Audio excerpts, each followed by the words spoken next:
Okay, we are now live. Sorry about that, but can you hear me okay? I hear you loud and clear, buddy. We are now live.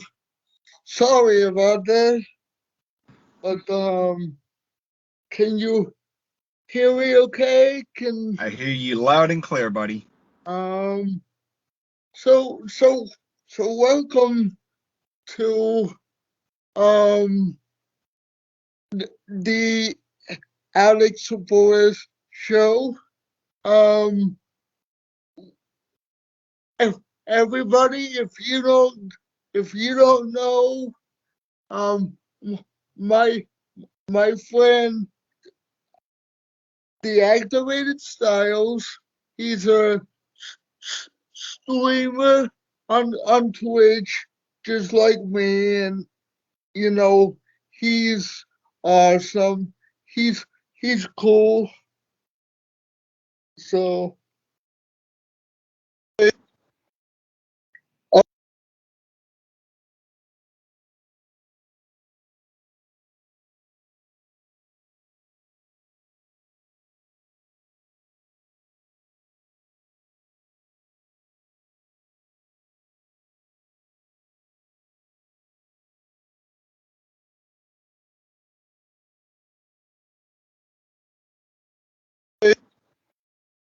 Okay, we are now live. Sorry about that, but can you hear me okay? I hear you loud and clear, buddy. So welcome to the Alex Perez show. Everybody, if you don't know, my friend, Deactivated Styles, he's a streamer on Twitch, just like me, and he's awesome. He's cool. So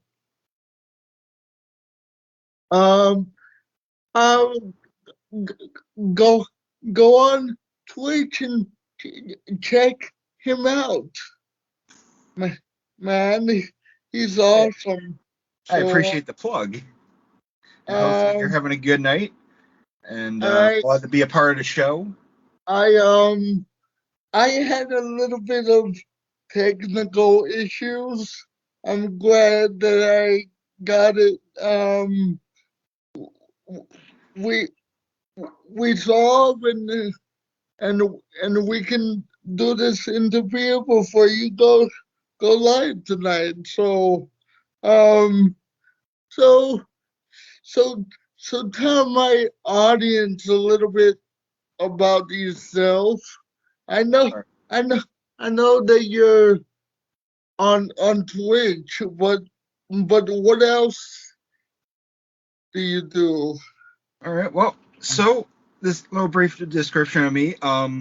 For those who don't know me, other than the name Deactivated Styles, my name is Chris. People know me as CM. A lot of people call me Styles. Some people call me D. They call me basically anything. Just don't call me late for dinner. Like he said, I am a streamer on the Twitch platform. I used to be a multi-platformer on other sites as well. I did start on the site back in 2014. I started doing games on the PS4 when the Twitch app was available, and well, it still is. I used to stream off of Twitch off of my PS4 with modern games. Took a break for a while, being a dad and everything. So it was, that hiatus, I needed that because I wanted to be, I was a father, and I still am to this day. It's just, I'm now a divorced man. I have nothing really big going on in life as much, other than responsibilities and taking care of other family members. But I stream retro games more than I do modern. So it's just like trying to balance out what I want to play more, because I grew up to the retro era before we called it retro. One of the very first systems, and I'm going to show you guys a mini description of it, is the Atari 2600. One of the very first systems I grew up playing, and one of my favorite games growing up was what was called Cosmic Ark. It was a sci-fi game where you're a ship out in space avoiding asteroids and collecting specimens from all kinds of planets. I got to do all that, and moving up in life, it became Nintendo and Sega, more Nintendo, more Sega, and then we moved into higher generations of systems with other companies. Like, we still had Sega, but we had things like Sony, and then it just kept growing from there. But overall, I'm a vintage retro, classic retro guy. I love Mario. I love Tetris. People pick on me because I speed walk Barbie, because she doesn't run in the game. Yeah, if you've seen me play it on stream, you'll see the meme behind it. So yeah, that's basically a quick, long description of me. I'm just an all-around retro guy. And I when I was go, go, growing up, I had an old Nintendo 64. I used to play Donkey Kong and Tetris. On the Nintendo Game Boy. Oh boy, yeah. I I still have my Game Boy. I'm glad you said that. And I've been playing the games, ever since those games came out, Mm-hmm. And oops, are we still recording? Yeah, I believe we still are. I don't know what happened. It's still, the camera's still rolling from what it's showing over here, so okay. Everything's good, buddy. I just minimize, my window for a second. Let me see if I can get it back here. But so as I was saying, I don't know if you can still hear me or not, but I can. I used to play Nintendo Game Boy, like Tetris and all that. So to this very day, I still play my Game Boy. I still play Tetris that came out on it.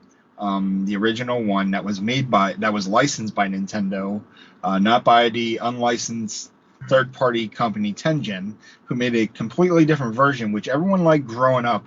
But as soon as I started getting older, I completely forgot about both sides of Tetris. About a couple of years ago, I started watching the Tetris community over on Twitch, and there was a bunch of guys that were brand new to this, to the era of Tetris, versus those who have been around for at least a decade or so playing it. But in the last 7-8 years, it's become much of a bigger community because everyone's playing Tetris at a higher rate of speed. For us who grew up to it, we know that Tetris was a game where you learn how to develop, how to build, break things down, get scores, level up. And the further you get in levels and score, the faster the game's going to get. On there right now, they're doing what's called level 18 Tetris, and they work their way up to level 28, 29, which is basically the kill screen.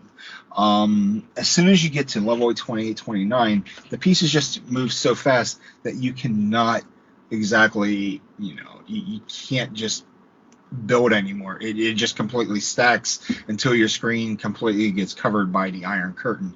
And then, of course, your objective is basically, as we say, just get up to 120,000 and then work your way from there. Because once you hit 120,000, you basically get what's called a UFO finish, where there's a score rating. Every time, depending on your score, they give you different versions of a ship. You get a baby rocket. They call it Sympathy Rocket. I learned that from my mentor, Mr. Rich Ambler. He taught me how to play Tetris. He taught me how to play a couple other games, which we'll get into here in a minute. But the further you get up in the score, the bigger the ship will be. So you get the little tiny rocket, then you get a medium, a large rocket, a nice looking space shuttle like what we would use going to the moon and everything. And then, of course, in the end, it gets replaced with a UFO. But the UFO sits at the launch port, and the building that's beside it ends up going up into space instead of the ship. So it's a pretty cool concept. It's very comedy-like. No one expected that until you start playing it. A lot of people back in the day didn't get that far because no one really knew what to do. And for Tetris, there's two different play styles. There's what's called DAS players. It's like a delay where you're moving just with your thumbs. And then there's what's called hyper tappers, which is the new rave right now in Tetris. It's been going around for a couple of years, but it is basically they're using every bit of their hand to make movements a little bit faster. So when they're playing and they're getting closer to what's called the kill screen, which I talked about, you can get past the point mark. You can get past level 28, 29, and the level breaks, the score breaks, the level breaks. You know that you're transitioning to the next level, but they don't call it 29, 30, 31, 32. Now it just starts breaking down into letters as well. So you're already past what you need to be, but it's what you call max out. So it's interesting. Do you remember? You remember the first game system? Do you remember? My very first game system? Yeah. You know, you know, you know, what I'm trying to say. Do you remember the your first game system that you ever played? My very first game system that I ever played was the Atari 2600. When you was little, did you? Yeah, I still have my system too. It's an Atari 2600. There was two versions of it three actually, that were in the U.S. I'm aware of. There was a 4-switch, a 6-switch, and there was a junior, which I basically had all three of. I have the 4-switch, but it needs a complete redo, new shell, new board, new everything, and I can make that thing work again, hopefully. If not, I still got what's called the Heavy Sixer, which is a 6-switch. It adds a little bit more to the console, gives it more value as well. It sits right down here below me, and then I moved up from that to the Atari 7800, which actually played the games from the 2600. So I'm an Atari guy at heart, but my soul goes to the Nintendo because of games like Super Mario Brothers. or or or like Donkey Kong, or like um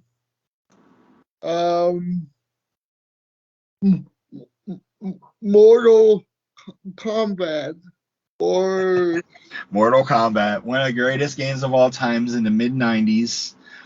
Very lifelike violence, and of course, you know, there's a lot you can say about that game. That was the new landscape of games.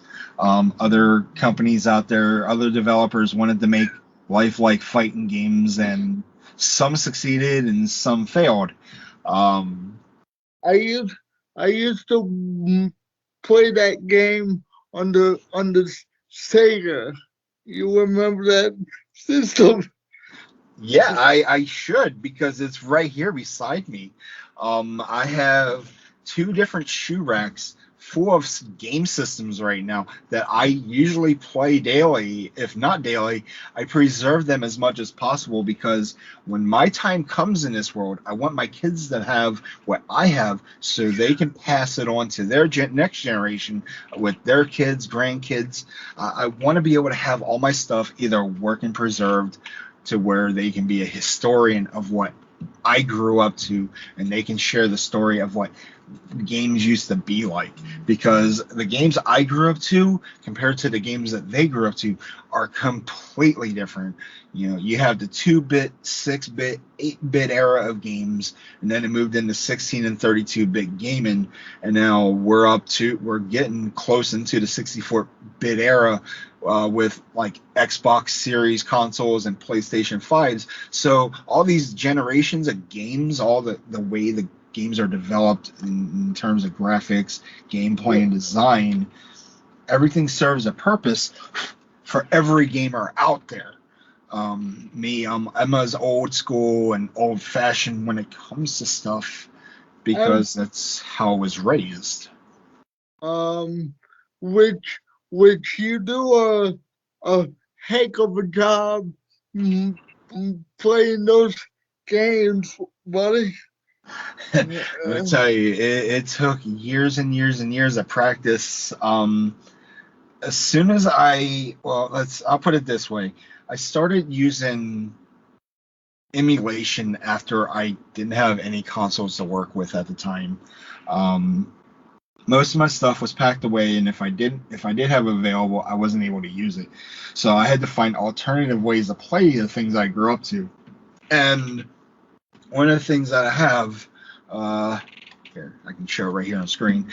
This little thing right here, what looks like almost a Super Nintendo Classic, which it is not. It's just a Super Nintendo shell, but it's a Raspberry Pi unit. This is a Pi 1 Model B Plus. I think it's got like 256 megs of memory. Basically, it's just powerful enough to play certain retro systems on it, and you just put everything through here, mainly your operating system, and then if you want to put games on it, you have two USB ports here, and then if I can pop this on the side here, you got two additional USBs, so you can put like a USB drive back here, and then you can have a player 1 and player 2 up front. So you're basically at a win with these things because these things go a long way because they do more than just play games. They mess with operating systems as well, but I wouldn't recommend it. But I had those to hold me off until I started rebuilding my retro collection again.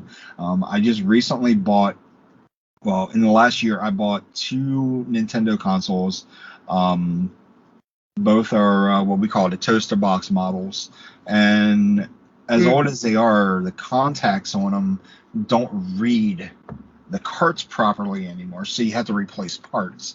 And if you've never seen my repair streams, you are completely missing out. I take these older consoles apart, resolder some things, I make things work again.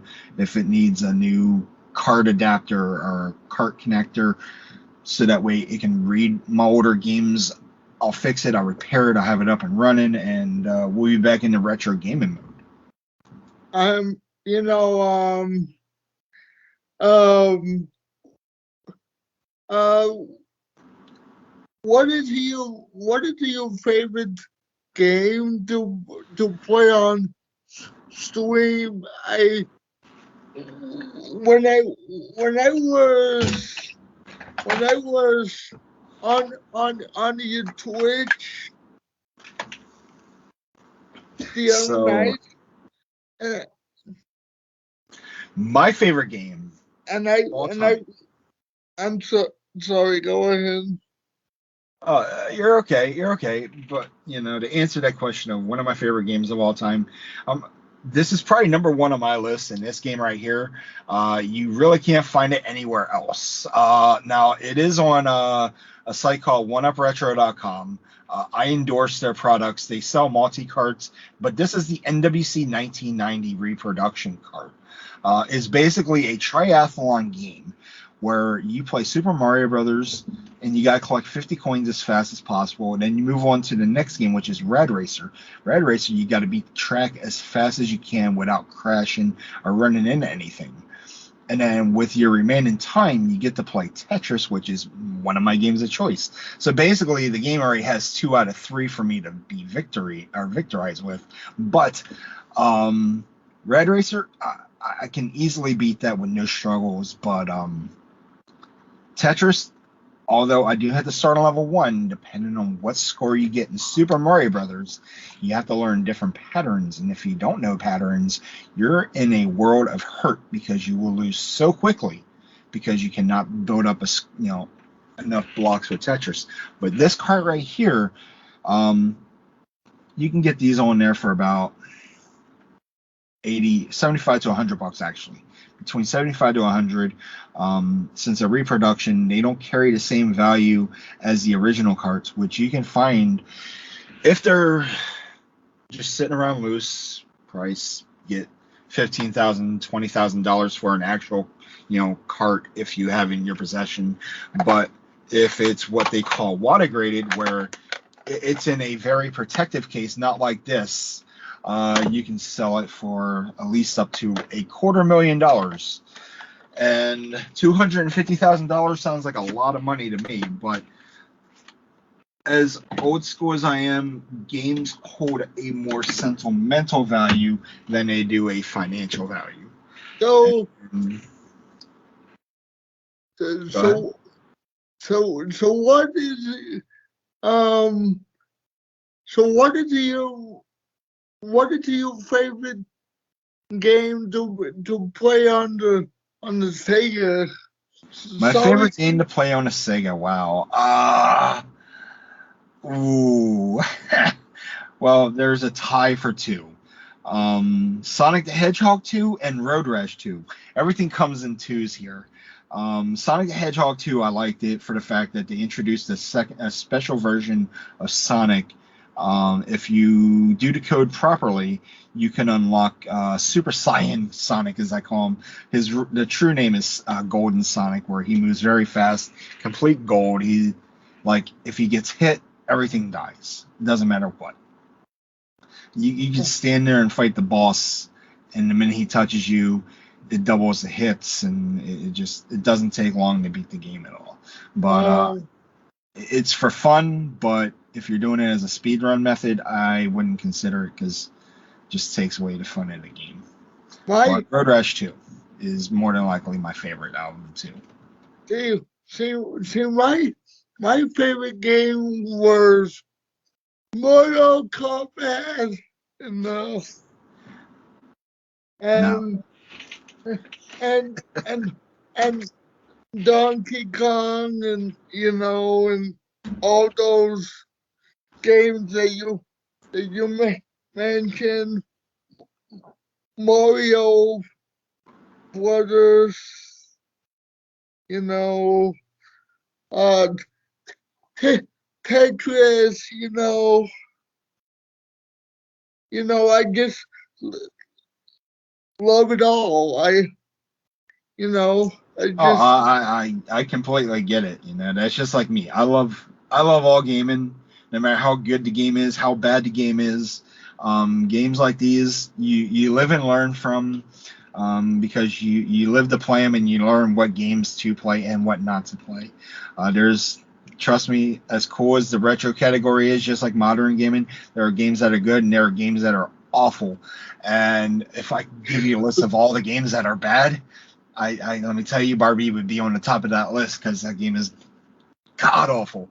I put that in front of E.T. on the Atari 2600, which is by far the worst game I've ever owned.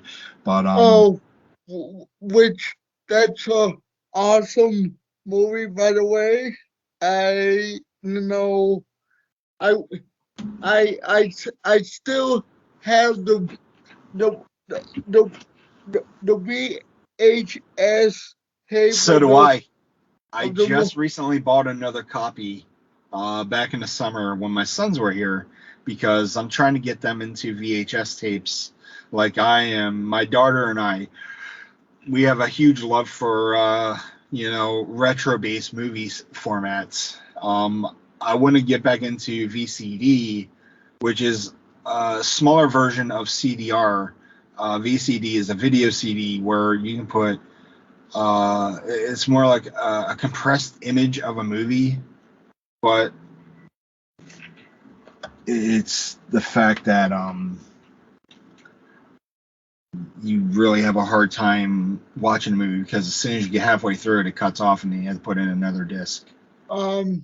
you know being that the movie industry is all digital now. You got Peacock, you got Netflix, you got So streaming platforms, yeah, you got tons of them out there, and they're useful, they're reliable. Now me, I'm an old school collector. I love physical copies because, like I say to folks, there's going to come that day, say you forget to pay your internet bill and you can't get online. Or say the server goes offline one day and you can't connect.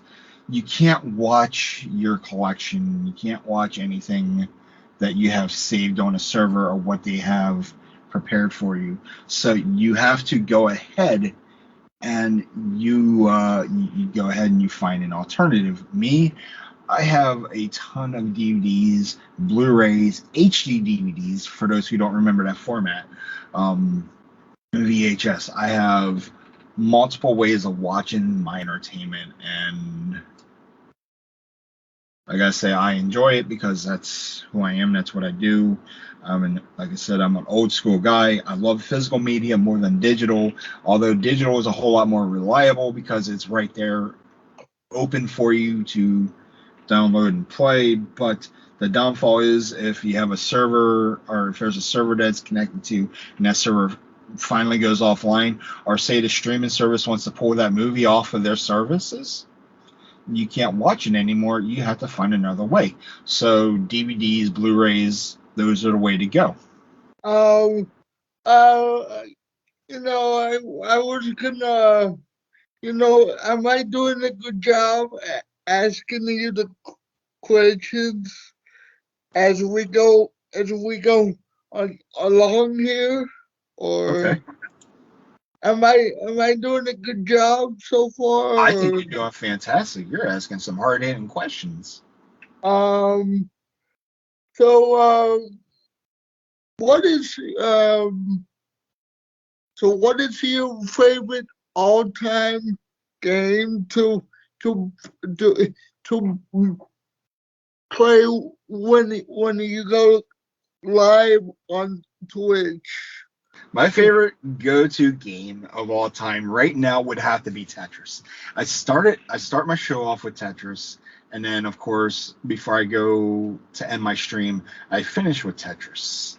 Mainly because I'm practicing very hard at wanting to level up as quickly as possible, get as high a score as possible, transition from level 18 to 19. That's the biggest challenge. I've done it, I think maybe 3 times so far, and that's it.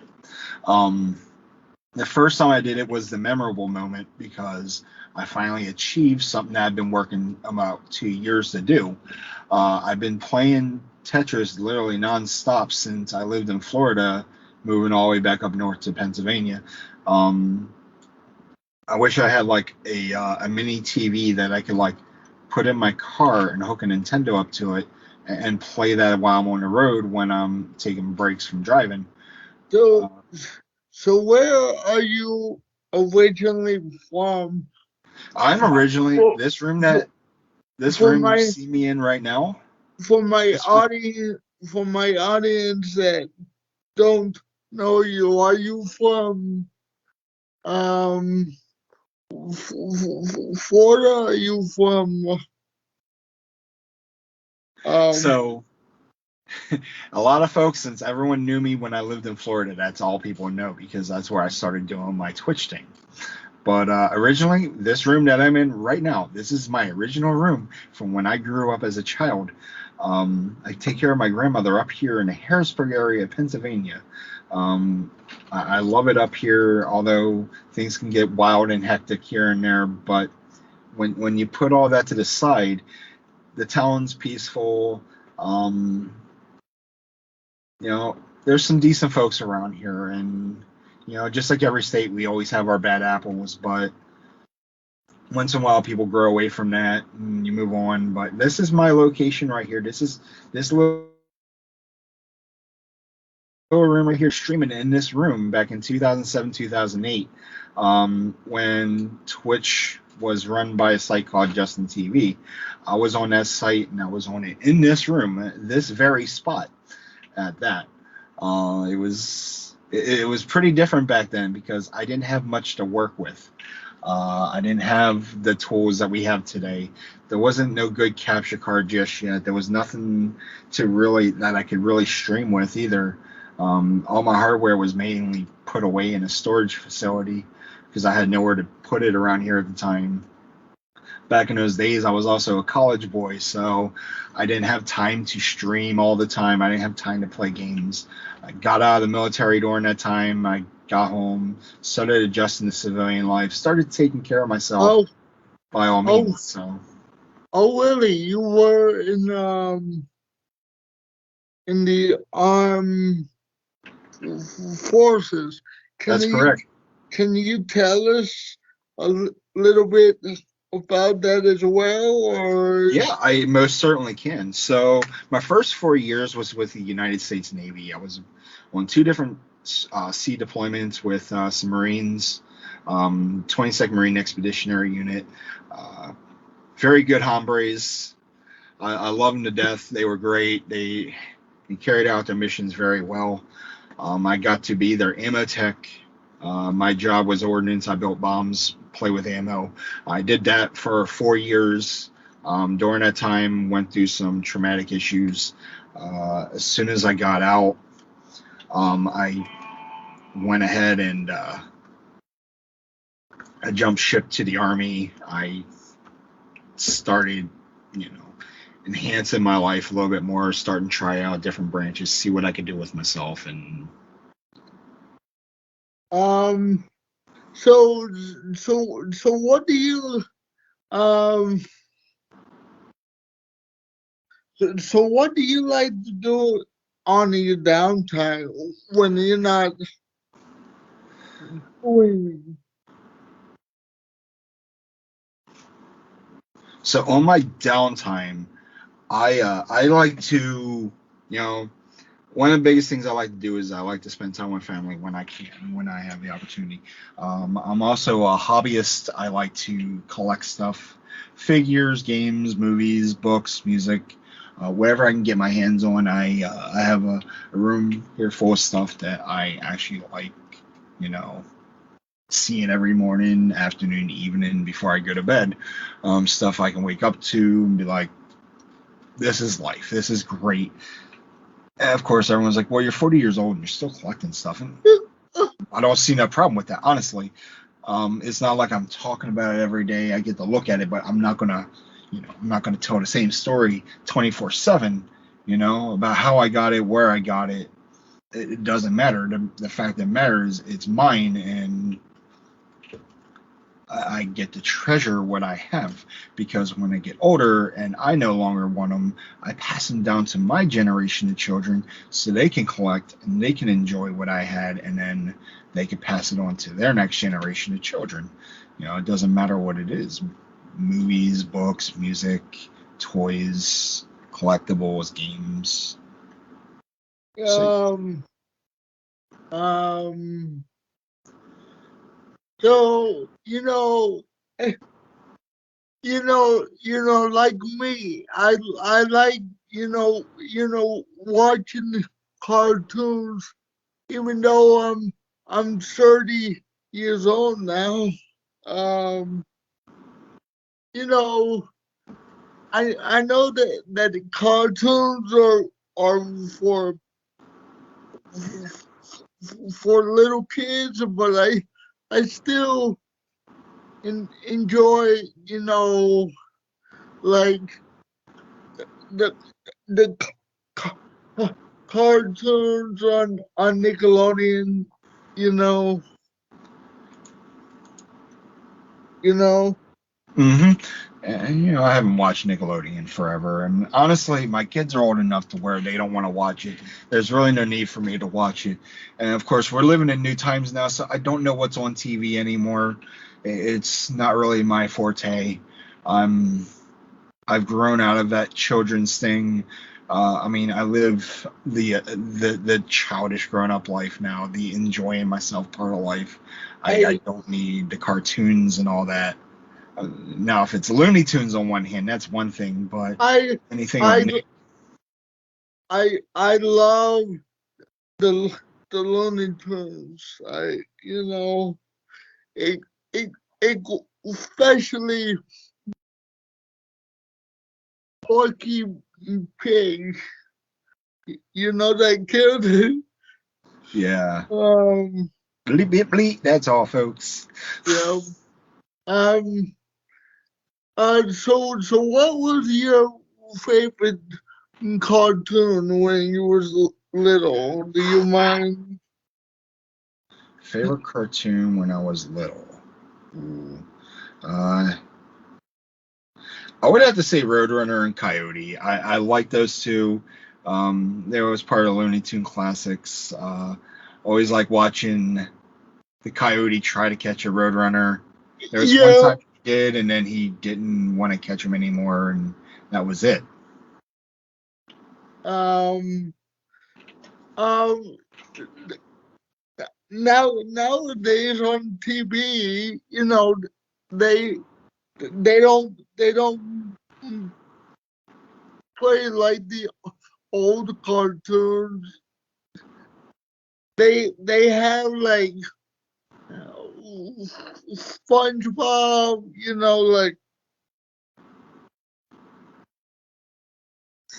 stupid reruns of SpongeBob, which Nickelodeon plays that show like out of style.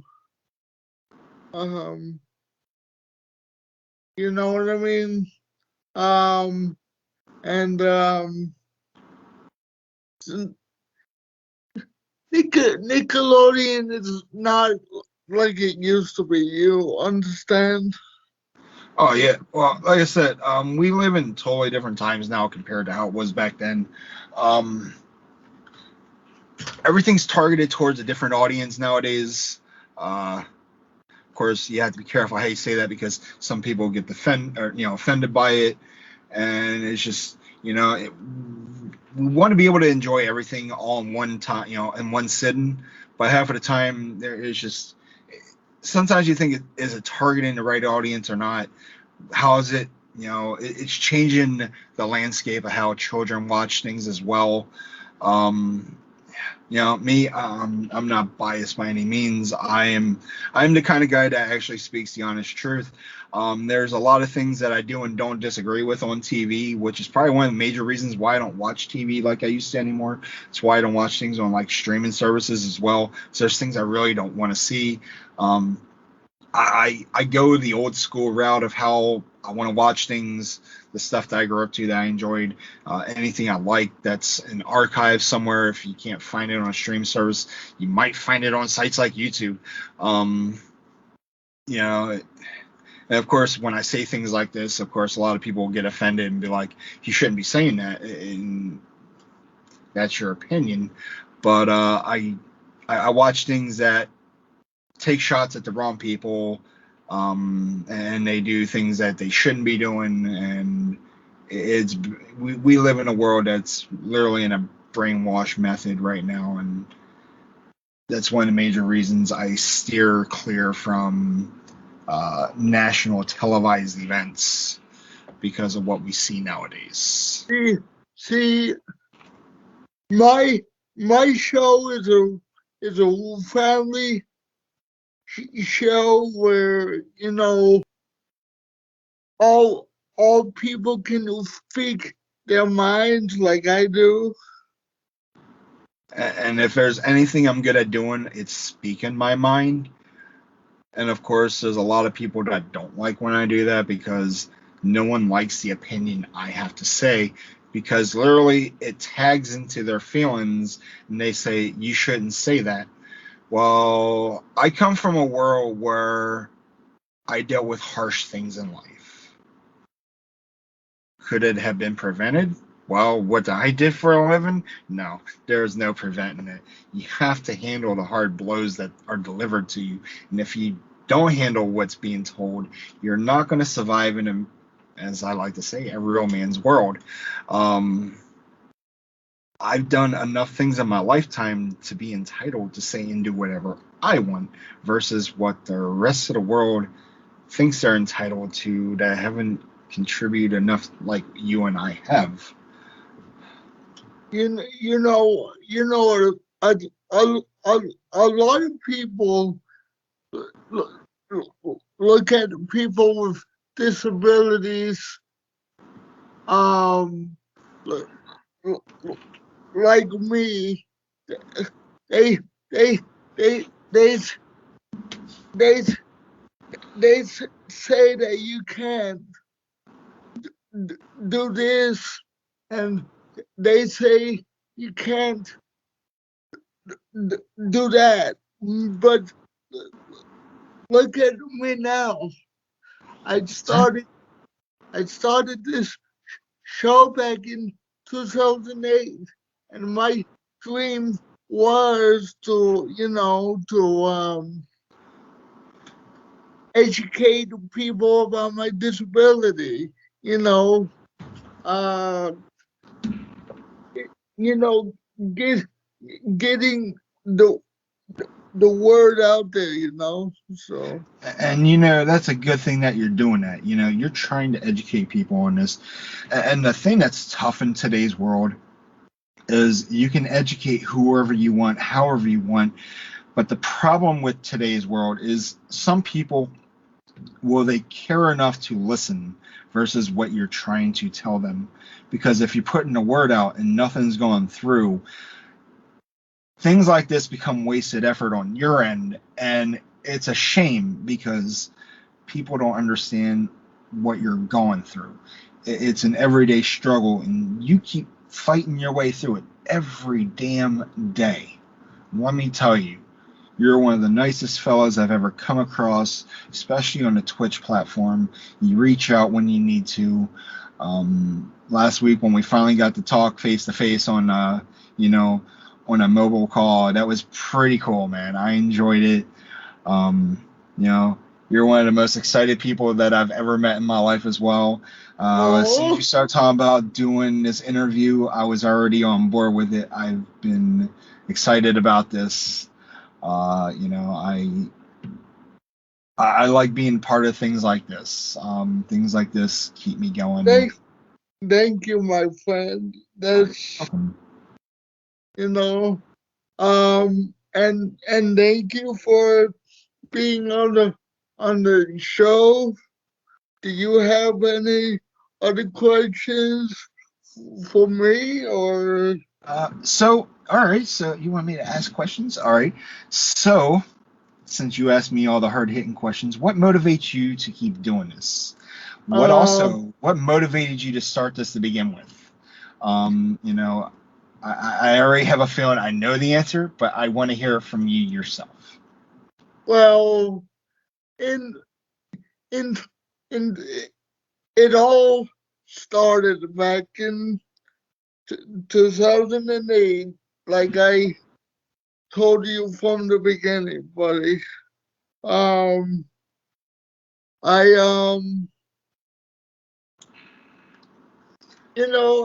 I just I just I I just wanted to educate mm, educate people with disabilities. You like me. I wanted to make a difference in the community. Like It's completely understandable, and everyone says, because I said earlier, I mentioned how I was military. When I got out, I was medically separated through disabilities. I dealt with a lot of depression, anxiety. Some people figured it was some bipolar in there as well. And I wouldn't be surprised if there was. There's a lot of mental things that go in my head, but a lot of things that click make sense. And I get to be openly vocal about it. And a lot of people don't, literally want to hear what I have to say, but eventually you're going to have to hear it anyway. If you remember that one term, and I know you're a wrestling fan like I am, the great CM Punk back in the WWE days, he said something that stood out and spoke many volumes, and I stick to it as well. He once said that he is the voice of the voiceless. I speak out for those who struggle in life, who are trying to make a positive living. I stand up for those who are unable to defend themselves because of corruption, tyranny, just straight toxic behavior. I'm against all that, and I rise up against it because I'm against hate of all sorts. I know it sounds like the pot calling the kettle black because I'm very vocal and very open about what I say, but I do watch how I say things because I'm not here to step on anyone's toes until they step on mine first.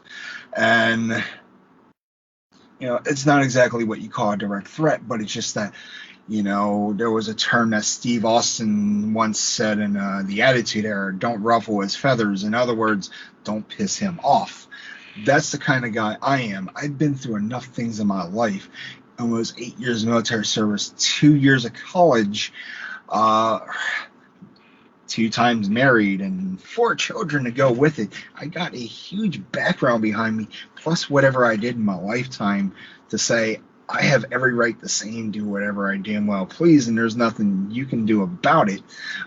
But at the same time, I have a higher discipline standard than most people, that I can control how I handle things.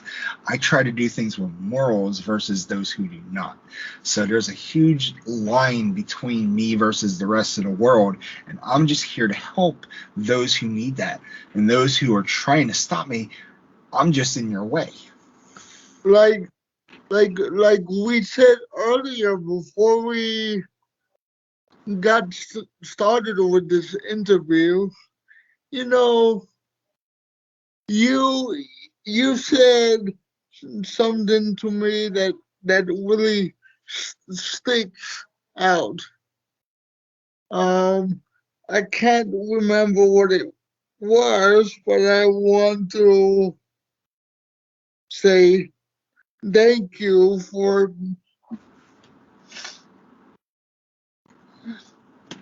I remember what you're talking about. I remember what I said, sort of. My mind's already brain farting over it, but I know what you're talking about, and you are very welcome. I enjoy having you around. You're more than just a friend. You are like family to me. You are a very special person in our life. You're always a great pleasure to have around when I'm streaming. You always get to see me play, whatever I'm, focused on in a game.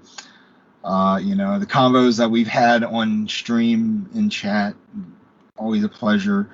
And of course, you and I were channeled through our buddy John, Mr. Ability TV himself, another great person. Always great to see him around.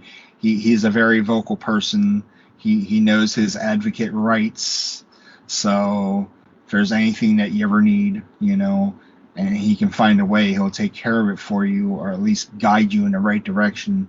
I know he can only do so much. He goes through struggles in life just like the rest of us, and he's a very good man. He pushes himself forward no matter what he's going through, and it's great to have him around as well. Yeah. He is so awesome. I mean, I've known John since Blog TV.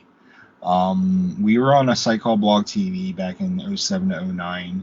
He was probably there a little bit longer than I was. I ended up leaving the site for a while because my girlfriend and I at the time, we found out that we were about to have a son. And as soon as we found out that she was pregnant with our son, I'll be honest, I was kind of nervous because I did not expect a second child in my life. But along the way, I raised her 2 children as well, and that was quite an adventure. Everything was love, hate, and that comes with territory because you're not the real dad, and some children don't understand. But in the end, they both love and respect me now, and hopefully, just this Christmas, I get all 4 of my children, because I have a daughter of my own, I have a son of my own, which is to both of my exes, and then I got kids in low places, let me tell you. And by low places, I mean down in Florida. So. Really? Yeah. I didn't know that, man. That's into. Yeah. Now, I moved to Florida in 2018. I lived up north, further from the area I'm living at now. It was too cold to live up there anymore. Every year, the winters are getting worse.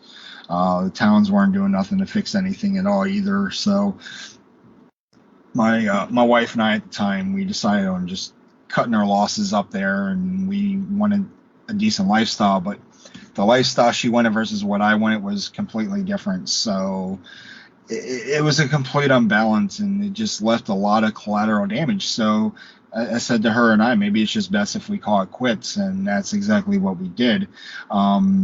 It's a shame that it happened that way, but in the end, it was either that or, just bad things would happen in life, and I don't want nothing bad to happen to anybody. So I'm making the best out of what I got going for me, and right now that's being a family man up here, still staying in touch with my children down there, and then of course I still got my family here at home. And on top of that, I get my kids during Christmas time. So everything I'm doing right now is an absolute win for me, because everybody wants to be around me more than around everybody else. So I'm grateful for that, and I'm looking forward to the holiday season. Well, God bless you, buddy, and thank you for your service. Welcome.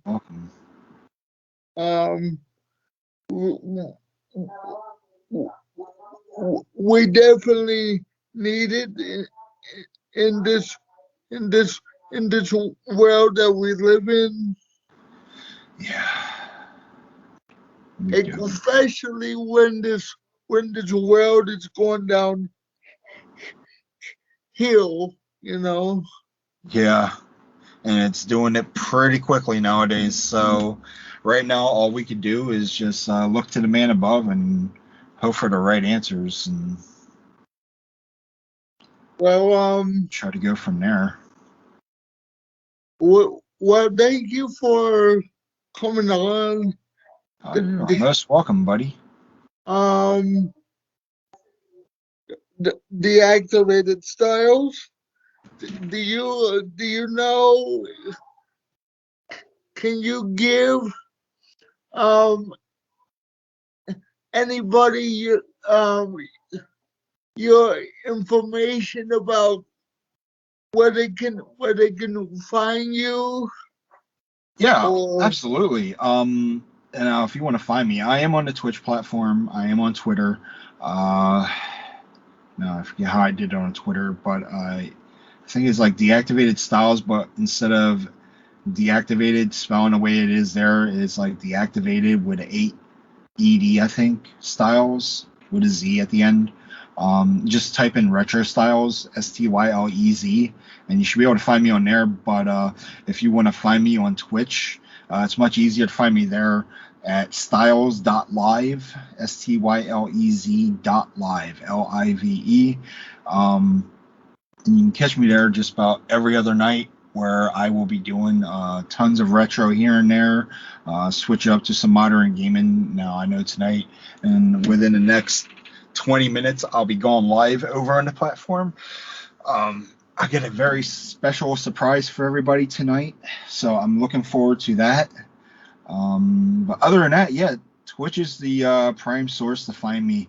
Everywhere else, I'm not as big a social media junkie as I used to be, so I you, tend to keep my life as quiet as possible. But if I find something positive to talk about, I have no problem expressing it. So have you tried the the platform over there on YouTube? Or like I upload things to YouTube, but I don't spend enough time over there to, like I watch things here and there, and that's about it. I try to avoid YouTube as much as possible because everything on YouTube nowadays is very political. So, and if there's anything I can't stand, it's politics because I know if I start talking about it, people don't like what I have to say. So there's that. well, um, you know, I noticed with YouTube, you you can't, if you say like a bad word on YouTube. If you're a partner and you say something that they don't want to hear, they do what's called demonetize. So if you're getting paid by YouTube to say what you want to say and you drop the wrong word, they end up not wanting to pay you for that exact thing. So, like, you will not see me on that platform streaming at all, making any kind of verification, any progress whatsoever. What you see is what you're going to get on my page. Now, there is an alternate page for me, deactivated styles VODs or something like that. It's not run by me. It is run by my editor, Mr. DJ underscore Metal, which I you can actually see in my chats. I I I remember. I So I yeah, I tried saying hi to him, your editor. yeah. Um, but He's in and out most of the time, but when but he is in there, he didn't answer me. So you know, I tried to um I tried to you know yeah, he get tried to communicate and it didn't work very well. yeah. We gotta work that with most of the staff that I have working with me, but yeah, Styles.live. Be sure to check it out there. I usually roll around streams in the evenings between 8:30, and I do at least about 2 to 2.5 hours worth of stream, depending how my mood is that day versus how my body feels as well. I do a lot of physical things that tire me out prior to everything. So, but other than that's pretty much it for me, buddy. I do a lot of editing myself. I'm my own editor, and I I I do my editing to my videos on my computer here. Uh, you know, I try to make my interviews as not too too too too, too long, so I Yeah. had some some awesome questions that I wanted to ask you, and I think I got all all that. Well, I'm glad you did. And if you got any more questions, feel free to ask them on my Twitch channel. Down the road, I wouldn't mind doing more interviews with you. I'm always up for chat when my availability is up. But I gotta say, it was a great pleasure hanging out tonight. Getting to do this interview finally. Sucks that we didn't get to do it last night. We had a whole lot going on yesterday, so I didn't have no time for anything. So I would like to have you on again if you could, yeah, most because certainly will. We just got to pick a time and day again down the road, set up some future events, and we'll go from there. it's gonna be on Skype or my phone if I can get it to work. Like it didn't want to work tonight. Yeah, I'll try my hardest to help you set up what you need to do for when you want to do this stuff down the road as well. So that way things are a whole lot less intense, and you'll have everything up and ready to go. So there's that. So so so so before I let you go, what do you need to do to set up Good question. All right, so if you want to stream, OBS? if you want to stream Or on sites like Twitch or sites like Trovo or D Live or Glimish, video game streaming sites, IRL sites, you're going to need what's called OBS. It's an open broadcast source. You can get it on obsproject.com.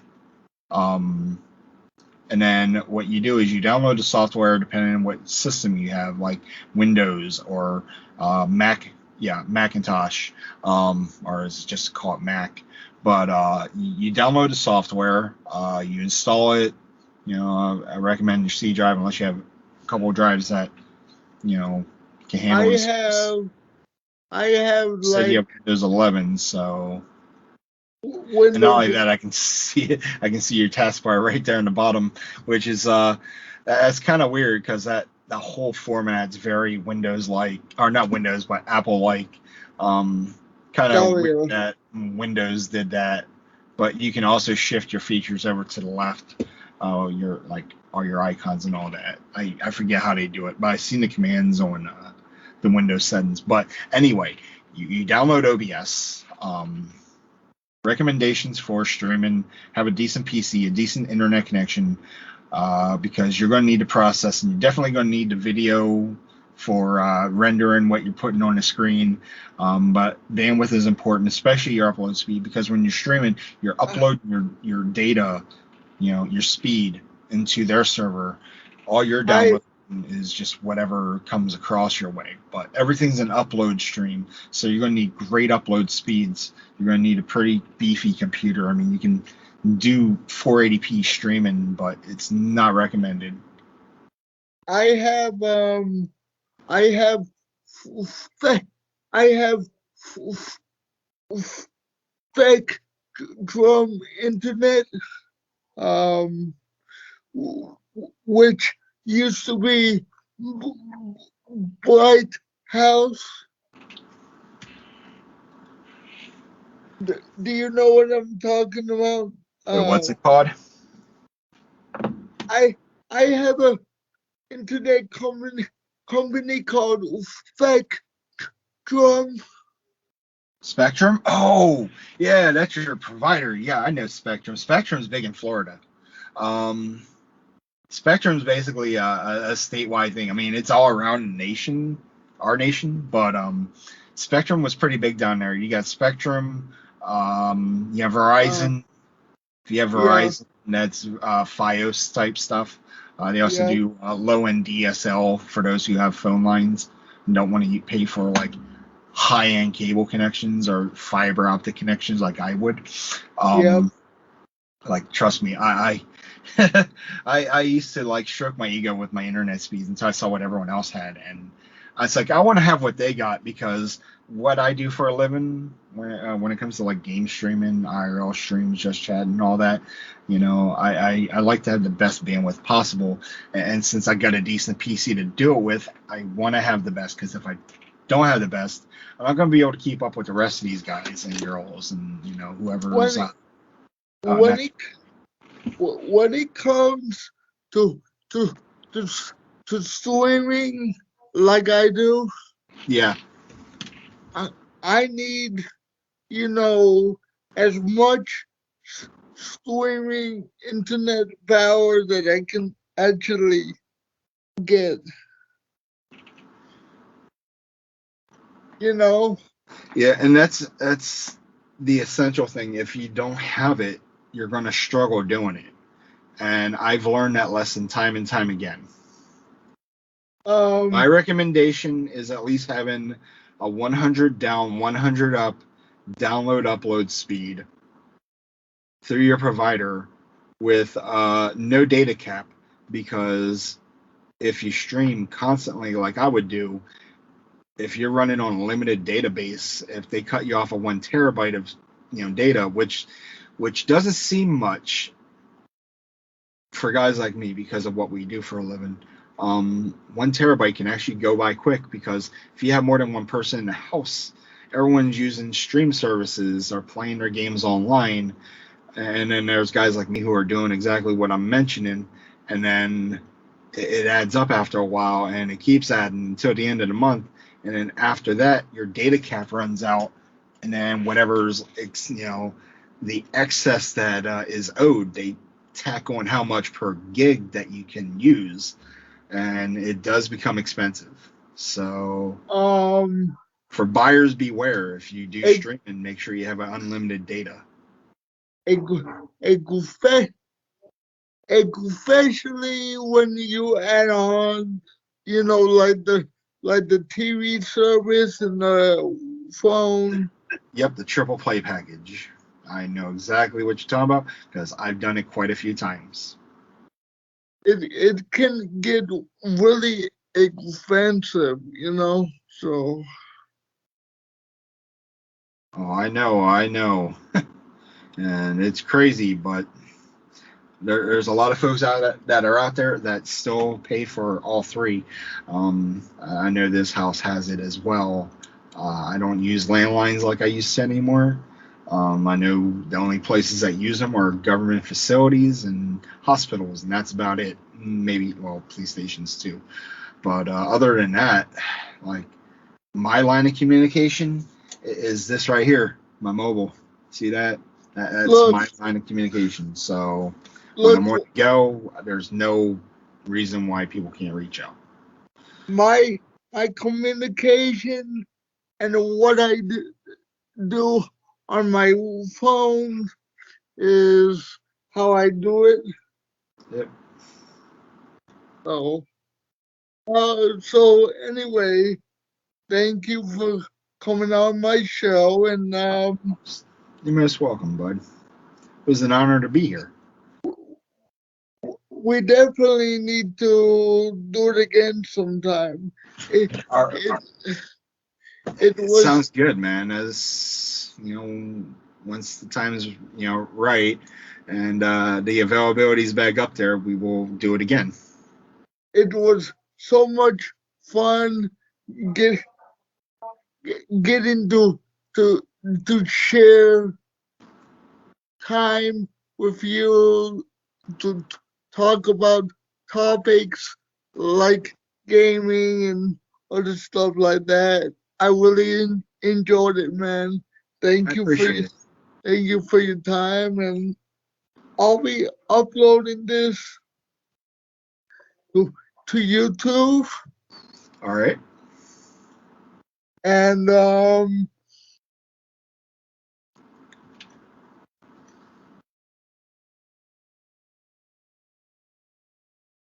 Cloud, Cloud, if you want to check this interview out there. Um, I will upload this if this video wasn't too too too too long. Well, I think it was just the right time, bud. All right. Um. Thank you again for coming on, and have a good night, and enjoy your um Twitch stream tonight, brother. All Thank right, you. appreciate it. Hope to see you there later. All right. I hope to be there tonight. All right. Well, hey, you take care of yourself, and I'll talk to you soon. Okay. You take it easy. Hey, you do Um the same. um thank you thank you for doing this once again. I enjoyed it. So Hey, it's my pleasure. Let me tell you. okay. And we're